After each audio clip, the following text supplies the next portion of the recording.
ኑሮውን እንግሊዝ ያደረገው የተሻለ ነገር ፈልጎ ነው። ህንድ ራሱንና ቤተሰቡን ለማገዝ በቂ አልሆነችለትም። በለንደን ከተማ ነዋሪ የሆነው ፕራቲክ ጆሽ ላለፉት 5 ዓመታት ያልተሳካለት ነገር ቢኖር ሚስቱንና ልጆቹን እሱ ወዳለበት ሀገር አምጥቶ አብሮ መኖር ወይም ማኖር ነበር። በሩጫ ውስጥ የቤተሰብ ናፍቆት ነበር። ፍቅር፣ እልህ፣ ናፍቆት፣ ጥረት፣ ትግል እነዚህ ሁሉ ታግለውታል። ከብዙ ውጣ ውረድ መነሳት መውደቅ በኋላ ሐሳቡ ሞላለት። ኑ ብሎ መጥራትን አልፈለገም። አብሮት በደስታ ከህንድ ወደ ለንደን እንዲጓዙ አሰበ፣ አለመ እንጂ። ወደ ህንድ ሲገባም በሚኖርበት አካባቢ የታወቀች አንዲት የሕክምና ባለሙያ የሆነችው ሚስቱ በታላቅ ደስታና አቀባበል ተቀበለችው። ከእርሱ ጋር ለመጓዝ የዓመታት ምኞቷ ሞልቷልና ከቀናት በፊት በፍቃዷ ስራ ለቀቀች። ስራ ከለቀቀችም ከቀናት በኋላ ጉዞዋን ወደ ለንደን ለማድረግ ዕቃዋን ማስተካከል ጀመረች። ቤተዘመዱን ተሰናብተው ተለያይተው መኖራቸው ያሳሰባቸው የነበሩትን የቅርብ ሰዎች ሁሉ እጅ ነሱ። ወደ አውሮፕላን ማረፊያ ጉዞ ጀመሩ። 3 ልጆቻቸውን የያዙት ከራሳቸው ጋር 5 ነፍስ የሆነው ቤተሰብ በምዕራብ ህንድ ከሚገኘው በአህመዳባድ አውሮፕላን ማረፊያ ወደ ለንደን የሚደረገውን ጉዞ ተሳፈሩ። የተሳፈሩበትም አውሮፕላን ቦይንግ 787 ድሪም ላይም አውሮፕላን ነበር። የበረራ ቁጥሩም ኤአይ 171 ነበር። በዚህ አውሮፕላን ውስጥ ከበረራ ሰራተኞች ጋር አጠቃላይ 242 ሰዎች ወይም ነፍስ ተሳፍሮ ነበር።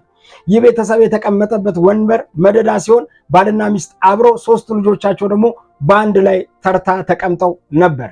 ይህ ጉዞ የዘመናት ጥረት፣ የጸሎት ምኞትና ውጤት ፍሬ ነበር።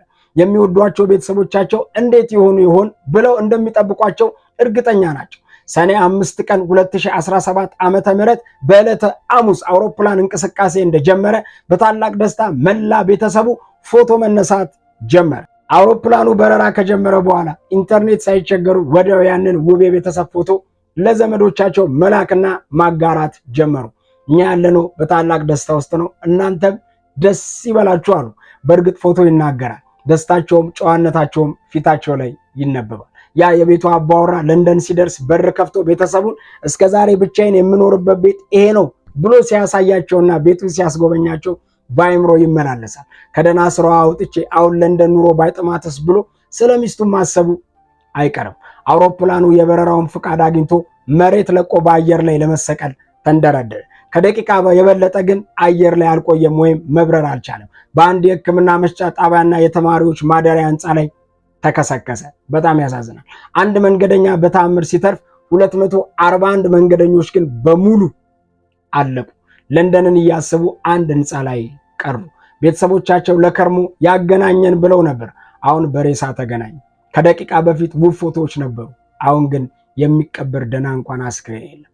እነርሱ ብቻ ሳይሆኑ አውሮፕላኑ በተከሰከሰበት አካባቢ የሚኖሩ ሰዎች አብዛኛውን እንደሞቱ ይገመታል። ወዳጆቼ ዓለም የቅስፈት ዕድሜ ናት። ደስታውን በጣም አጭር ነው። አጭር ደስታ፣ ረጅም ሐዘን። የዓለም ባህሪዋ መልኳ ነው፣ መገለጫዋ።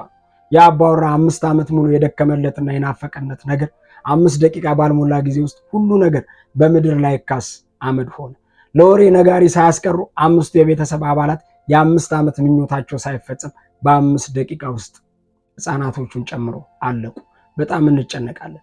ስለ ራሳችን፣ ስለ ቤተሰቦቻችን አቅላችን እስኪሰክር ድረስ እስክንረበሽ ድረስ እንጨነቃለን። ሐሳባችን ግን ሞልቶም ላይሞላም ይችላል። ብዙ የተጨነቅለት ጉዳይ ደስታው ለ5 ደቂቃ ሊሆን ይችላል። ዓለም ለማለፍ በጣም እየቸኮለች ነው። ራሳችንን ቤተሰቦቻችንን ሳናተርፍ መቅረታል። የአባወራ አንድ ቀንም ለራሱ አልኖረም። ሚስቱንና ልጆቹን ባይኑ ላይ ነበሩ። ኑ ቢላቸው ኖሮ የእርሱ የመሄጃ የመመላለሻ ትኬት ዋጋ ይቀንስለት ነበር። ጉጉቱ ግን ከፍ ያለ ነበር። መጥቶ እስኪወስዳቸው በህንድ የቀረውን ቤተሰቡን እየተሰናበተ ለካ ለጊዜው ሳይሆን ለዘለቄታው ነበር። በጣም ያሳዝናል። ለንደን ለማደር አስበው ሰማይ አደሩ። የዚህ ዓለም ኑሮ ከእውነቱ ይልቅ ውሸቱ ይበዛል። አለው ማለት ትልቅ ውሸት ነው። ሐሳባችን ሩቅ፣ አዳራችን ግን ቅርብ ነው። የምንጨነቀው፣ የምንፈራው፣ የምንሰጋው ለምንድን ነው? ስኬት ሞትን ሊያፈጥን እንጂ ሊያርቅ አይችልም። እግዚአብሔርን ተስፋ ከማድረግ ውጪ በዚህ ዓለም ላይ ተማምነው የሚያወሩለትም የሚኖሩለትም ምንም ነገር የለም። እነዚህ የሞቱት ከኛ ይልቅ ኃጢአተኞች፣ በደለኞች፣ ጥፋተኞች ስለሆኑ አይደለም። ፈጣሪያችን እግዚአብሔር ለኛ ለቀሪዎቹ ሊያሳየን፣ ሊያስተምረን፣ ሊያሳስበን የፈለገው ነገር ስላለ እንጂ